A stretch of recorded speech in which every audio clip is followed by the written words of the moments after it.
अस्सलाम वालेकुम dear students. आज के लेक्चर में हम देखेंगे कि माइक्रोसॉफ्ट एक्सेल के तमाम टैब्स, तमाम मेन्यूज़ में से आज हम पहले मेन्यू को डिस्कस करेंगे, होम टैब या होम मेन्यू को। होम मेन्यू के बहुत ही कॉमन और जो मोस्टली यूज्ड होता है माइक्रोसॉफ्ट वर्ड में फ़ॉन्ट, इसके तमाम फंक्शंस को हम वन बाय वन यहाँ पर चेक करेंगे। इन फंक्शंस को अप्लाई किसी भी टेक्स्ट पर किया जा सकता है, तो उन फंक्शन से पहले हम कोई टेक्स्ट लिखेंगे, उस पर इन फंक्शंस को अप्लाई करेंगे। फॉर एग्ज़ाम्पल मैं यहाँ पर कोई टेक्स्ट लिखता हूँ,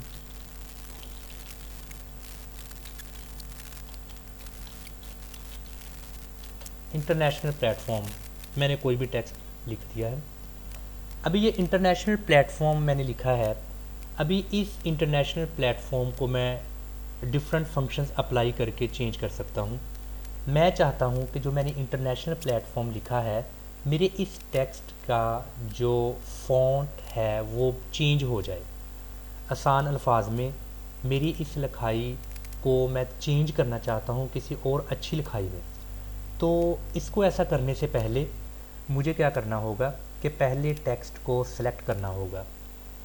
ये आप अपने माइंड में बात को बिठा लें। किसी भी टेक्स्ट पर किसी भी किस्म का अगर आपने कोई भी फंक्शन अप्लाई करना है, फंक्शन लागू करना है, तो आपको उस टेक्स्ट को सबसे पहले सेलेक्ट करना होगा, फिर उसके बाद वो फंक्शन उस पर लागू होगा।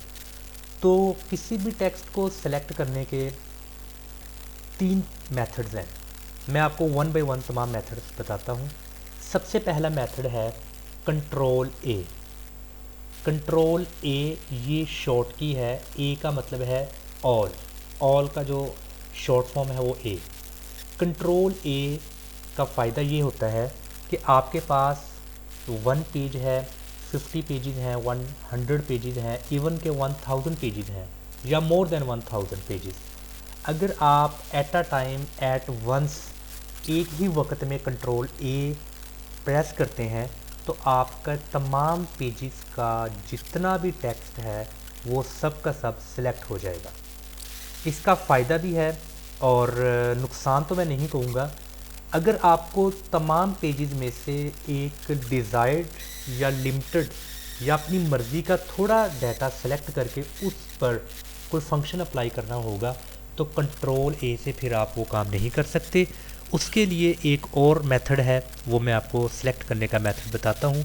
सेकंड मेथड इसका स्टूडेंट्स ये है कि आपने जितना टेक्स्ट को सिलेक्ट करना है, आपने अपने माउस का लेफ़्ट बटन क्लिक कर देना है और वो छोड़ना नहीं है। क्लिक बिल्कुल आपने करना है और अपने माउस को ड्रैग करना है। आपने उस एरिया में उतने टेक्स्ट पर ड्रैग करना है जितना आपको टेक्स्ट सेलेक्ट चाहिए। तो अगर मुझे जस्ट प्लेटफॉर्म को सिलेक्ट करना है, तो ये आप देख सकते हैं मैंने जस्ट अपने माउस को लेफ़्ट क्लिक करके मैंने जस्ट प्लेटफॉर्म को सिलेक्ट किया है। तो ये मेथड सेलेक्ट करने का है अगर आप सारे डाटा को, तमाम के तमाम डाटा को सिलेक्ट नहीं करना चाहते, आप किसी महदूद टेक्स्ट को अगर सिलेक्ट करना चाहते हैं, तो उसका ये मेथड है। इसका बेटा थर्ड मेथड ये होगा कि आपने जहाँ जितना एरिया आपने सेलेक्ट करना है, आपने सबसे पहले अपने कीबोर्ड से शिफ्ट का जो शिफ्ट की है इसको आपने प्रेस कर देना है और एरो कीज़ की मदद से आपने अपने कर्सर को मूव करना है। आप लेफ़्ट मूव कर सकते हैं, आप राइट मूव कर सकते हैं, अप कर सकते हैं, डाउन कर सकते हैं। जैसा कि मैं अभी आपको बताता हूँ, मैंने भी अपनी शिफ्ट की को प्रेस कर दिया और मैं एरो की मदद से, ये देखें आप, इसका फ़ायदा ये है कि एक एक लेटर भी सिलेक्ट हो सकता है और ये इतना डीपली सिलेक्शन है किसी भी टेक्स्ट की। तो इस तरीके से आप सिलेक्ट कर सकते हैं अपने टेक्स्ट को। तो डियर स्टूडेंट्स, ये मैंने आपको 3 मेथड्स किसी भी टेक्स्ट को सिलेक्ट करने के बताए हैं। और अभी हम देखते हैं कि अपने टेक्स्ट पर इन फ़ॉन्ट के डिफरेंट जो फीचर्स हैं हम वन बाय वन इसको अप्लाई करते हैं। ले मैंने अपने टेक्स्ट को सिलेक्ट कर दिया और टेक्स्ट को सिलेक्ट करने के बाद आप देख सकते हैं कि इसके ऊपर एक पॉपअप में आपको कुछ नज़र आ रही हैं कुछ चीज़ें। ये आपके लिए एक तरह की MS वर्ड की तरफ से फैसिलिटी है कि आप बजाय इसके कि यहाँ से जाकर इसको फंक्शनलाइज करें, आप इसको यहाँ से भी कर सकते हैं। तो मैं चाहता हूँ कि इसका फ़ॉन्ट चेंज हो, यानी कि इसकी लिखाई चेंज हो, तो मैं इसको यहाँ से क्लिक करता हूँ और इसकी शॉर्ट की है Ctrl+Shift+F। अगर आप इसको एट अ टाइम प्रेस करेंगे तो आपका फ़ॉन्ट का ये तमाम के तमाम डिफरेंट फ़ॉन्ट्स आपके सामने आ जाएंगे। तो मैं जैसे जैसे अपने एरो को माउस की मदद से नीचे लेकर आ रहा हूँ, तो आप डियर स्टूडेंट्स देख सकते हैं कि लिखाई में वाज़ेह फ़र्क आपको नज़र आ रहा है। जो इस टेक्स्ट का फ़ॉन्ट है वो चेंज हो रहा है। तो लिहाजा मैंने जो फ़ॉन्ट आपकी मर्ज़ी का आपको अच्छा लगता है आपने उसको एक बार क्लिक कर लेना है, वही सेम फ़ॉन्ट सेलेक्ट हो जाएगा। इसके बाद नेक्स्ट है, आप अपने फ़ॉन्ट का साइज़ कम कर सकते हो या ज़्यादा कर सकते हो। इसके लिए आपको क्या करना है, इसके लिए आपको ये 11 जो बाय डिफ़ॉल्ट फ़ॉन्ट साइज़ दिया गया है, फ़ॉन्ट साइज़ की जो शॉर्ट की है Ctrl+Shift+P।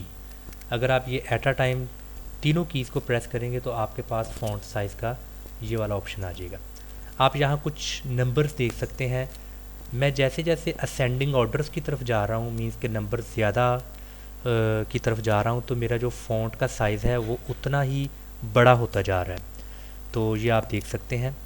तो यहाँ जितना फ़ॉन्ट का साइज़ आप अपनी मर्ज़ी से करना चाहते हैं उतना आप करके आप उस नंबर्स को एक बार क्लिक कर दें, सेम नंबर्स का फ़ॉन्ट साइज़ आपके सामने आ जाएगा। इसका एक और तरीक़ाकार है कि आपको ये एक कैपिटल फॉर्म में ए नज़र आ रहा है और ये भी कैपिटल फॉर्म में ए है, बट ये थोड़ा साइज़ में बड़ा है, ये थोड़ा कम है। बेसिकली बताने की कोशिश ये की जा रही है कि अगर आप इस बड़े फ़ॉन्ट को, जिसका नाम है ग्रो फ़ॉन्ट और इसका नाम है श्रिंक फ़ॉन्ट। श्रिंक फ़ॉन्ट का मतलब ये है कि आप इसको एक बार क्लिक करेंगे तो आपका फ़ॉन्ट स्मॉल होगा, उसका साइज़ कम होगा। आप ये देख सकते हैं, मैं जैसे जैसे इसको क्लिक कर रहा हूँ मेरे फ़ॉन्ट का साइज़ स्मॉल हो रहा है, और इसको मैं ग्रो फ़ॉन्ट को क्लिक कर रहा हूँ तो इसका साइज़ जो सा है वो बड़ा हो रहा है। और ग्रो फ़ॉन्ट की जो शॉर्ट की है Ctrl+Greater Than। जो ग्रेटर दैन आपके कीबोर्ड पर एक की है ग्रेटर दैन की, आपने कंट्रोल और ग्रेटर दैन को जब प्रेस करना है एट अ टाइम तो ये ऑप्शन आपके सामने विजिबल हो जाएगा।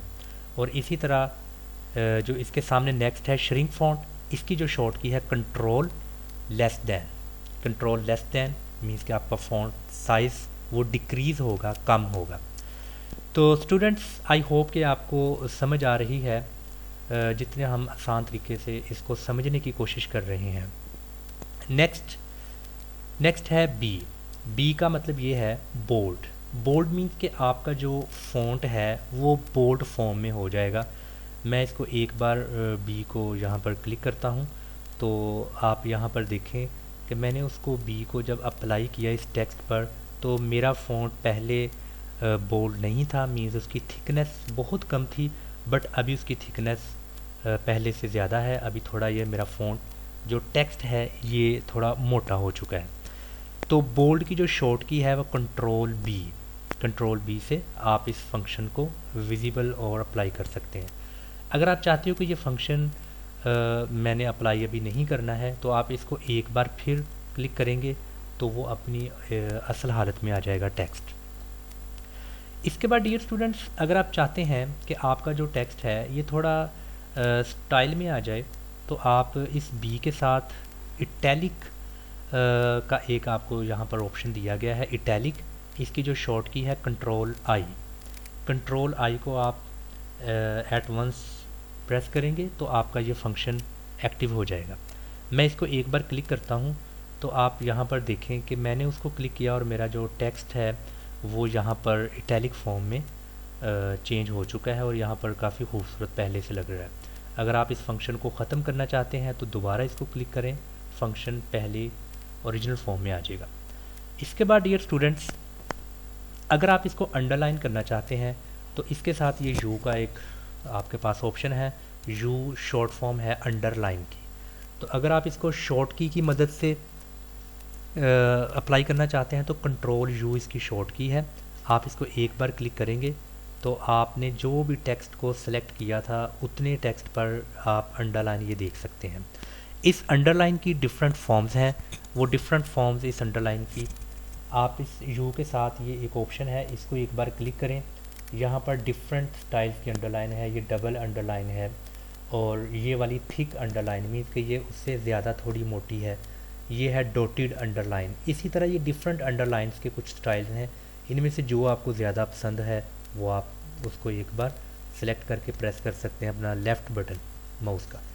अगर आप इन अंडरलाइन को कलर्ड अंडरलाइन में चेंज करना चाहते हैं तो आप इसको यहाँ से एक बार क्लिक करें। क्लिक करने के बाद अंडरलाइन कलर, यहाँ से आप आएँ, आप यहाँ पे अपने कलर को चूज़ करें। जो कलर आपको ज़्यादा अच्छा लगता है, फैसिनेट करता है, आप उसी कलर को यहाँ पर सिलेक्ट कर सकते हैं। इसके बाद एक और हमारे पास नेक्स्ट ऑप्शन है फ़ॉन्ट में, वो है स्ट्राइक थ्रू। स्ट्राइक थ्रू का ये है कि अगर आप इसको एक बार क्लिक करेंगे, जो टेक्स्ट आपने लिखा होगा उसके बिल्कुल सेंटर में एक लाइन ड्रॉ हो जाएगी। ये भी एक तरह की इंफॉर्मेशन होती है कि किसी भी टेक्स्ट को अगर आपने स्ट्राइक थ्रू करना है तो वो ख़ास तरह की अटेंशन होती है रीडर्स के लिए। तो इसको अगर आपने हटाना है तो आप इसको एक बार फिर क्लिक करेंगे, वो लाइन वहाँ से हट जाएगी। इसके बाद दो तरह के और ऑप्शंस हैं, ये ज़्यादातर मैथमेटिक्स में यूज़ होते हैं और इनमें आपको मैं अभी बताता हूँ। जैसे मिसाल के तौर पर मैं लिखना चाहता हूँ x और मैं अगर इसकी बेस 2 करना चाहता हूँ तो मैं इस 2 को जस्ट सेलेक्ट करूँगा और इसके साथ मैं इस ऑप्शन को जिसका नाम है सबस्क्रिप्ट, और मैं सबस्क्रिप्ट को एक बार यहाँ पर क्लिक करूँगा। आप देख सकते हैं ऐसी इक्वेशंस, डिफरेंट तरह की मैथमेटिकल इक्वेशंस होती हैं, सिंबल्स होते हैं, वो आप इसको इसकी मदद से कर सकते हो। अगर आप इसको स्केयर में लाना चाहते हो, मीन्स कि आप लिखना चाहते हो x स्केयर, तो आप इस जस्ट 2 को सिलेक्ट करोगे। सिलेक्ट करने के बाद आप इस सबस्क्रिप्ट को एक बार क्लिक करोगे तो यही 2 अभी इसकी ताकत यानी कि इसकी पावर बन चुका है। तो ये तो इन दोनों का फंक्शन था। हम नेक्स्ट इधर आएंगे। नेक्स्ट इसको आप यहाँ से क्लिक करेंगे, यहाँ पर डिफरेंट इसके कुछ मज़ीद फंक्शंस हैं, sentence case, lower case, upper case, capitalise each word और आगे इसके है टॉगल केस। आपने अपने जिस टेक्स्ट को ये अप्लाई करना है, आपने अपने उस टेक्स्ट को सिलेक्ट करना है। सिलेक्ट करके जो वेरीफाई है सेंटेंस केस, सेंटेंस मीन्स कि आपने बायोग्रामेटिकली अपने टेक्स्ट को अगर करना चाहते हो तो सेंटेंस को एक बार क्लिक करोगे तो ग्रामर के लिहाज से आपका टेक्स्ट बिल्कुल अपडेट हो जाएगा। अगर आप चाहते हो कि आपका जो सेंटेंस है, जितना भी टेक्स्ट आपने सेलेक्ट किया, वो तमाम के तमाम उसके लेटर्स स्मॉल फॉर्म में हो जाए, तो आप इसको लोअर केस को यस करोगे। आप देख सकते हो कि तमाम के तमाम जो इसका पहला लेटर आई जो कि कैपिटल फॉर्म में था वो अभी स्मॉल फॉर्म में आ चुका है। और इसी तरह अगर आप चाहते हो कि इसके तमाम लेटर्स अपर केस यानी कि तमाम लेटर्स कैपिटल फॉर्म में आ जाएं, तो आप इसको एक बार क्लिक करोगे तो उसको क्लिक करने से ये जो मेरा सिलेक्टेड टेक्स्ट था इसके तमाम लेटर्स मेरे पास अभी कैपिटल फॉर्म में हैं। इसके बाद अगर आप चाहते हो कि हर वर्ड का पहला लेटर बड़ा हो बाकी छोटे हों, तो आप कैपिटलाइज ईच वर्ड को एक बार क्लिक करेंगे तो इंटरनेशनल का आई कैपिटल, प्लेटफॉर्म का पी कैपिटल। और इसी तरह नेक्स्ट बिल्कुल इसके उलट है कि पहला लेटर होगा स्मॉल और बाकी सब बड़े होंगे। और आप देख सकते हैं इंटरनेशनल का आई स्मॉल है बाकी कैपिटल, प्लेटफॉर्म का पी स्मॉल और बाकी तमाम के तमाम लेटर्स कैपिटल फॉर्म में हैं। तो मैं इसको सेंटेंस केस में दोबारा लेकर आता हूँ, तो उम्मीद है आपको समझ आ गई होगी। और इसके हम दो ऑप्शंस को मज़ीद डिस्कस कर लेते हैं। और अगर आपने अपने इस टेक्स्ट का अभी इस वक्त इस टेक्स्ट का जो कलर है वो ब्लैक है, अगर आप चाहते हैं कि इसका जो कलर है वो किसी और कलर में चेंज हो जाए, तो आपने इसको क्लिक करना है ऑप्शन को। यहाँ पर आपका फ़ॉन्ट कलर जो सा है वो आपकी पसंद का हो जाएगा। मैंने इसको एक बार क्लिक किया तो अभी मेरे इस टेक्स्ट का कलर जो सा है वो रेड कलर हो चुका है। अभी मैं इसको सिलेक्ट करता हूँ। इसके साथ जो सा ये एक नया ऑप्शन है, ये है text highlight colour. Text highlight colour का मतलब ये होता है कि जो आपका टेक्स्ट है वो किसी कलर के साथ आप उसको हाईलाइट कर सकते हैं, और यहाँ पर डिफरेंट आपको हाईलाइटर मींस के कलर डिफरेंट कलर्स आपको दिए गए हैं जो कि आपके टेक्स्ट को हाईलाइट कर सकते हैं। तो यहाँ पर मैं जिस कलर पर ये एरो लेकर आ रहा हूँ सेम वही कलर मेरा एज हाईलाइटर यूज़ हो रहा है। तो ये आप अपनी मर्ज़ी का कलर यहाँ से हाईलाइट कर सकते हैं, तो जो कलर आपको पसंद हो आप हाईलाइट कर सकते हैं। जी स्टूडेंट्स, मुझे उम्मीद है कि आज हमने एमएस वर्ड का जो सेकंड लेक्चर और सेकंड हमारे इस ट्यूटोरियल्स में जो भी हमने डिस्कस किया है, मैं उम्मीद करता हूँ कि आपको इसकी अच्छी तरह से समझ आ गई होगी, आपने काफ़ी कुछ नया लर्न किया होगा। और ये कोर्स स्पेशली बिगनर्स के लिए है, और वो स्टूडेंट्स जो अपने स्किल्स को मज़ीद बेहतर करना चाहते हैं, ये बेसिकली कोर्स उन सब के लिए भी है। तो आज हमने फ़ॉन्ट के वो तमाम बुनियादी 1 बाय 1 फंक्शंस को डिस्कस किया है, और अगर आपको किसी भी तरह का कोई क्वेश्चन पूछना है तो आप किसी भी तरह का क्वेश्चन पूछ सकते हैं, हमें कमेंट्स कर सकते हैं, और कमेंट्स में हम आपके तमाम आंसर्स का जवाब देंगे। अस्सलाम वालेकुम व रहमतुल्लाह।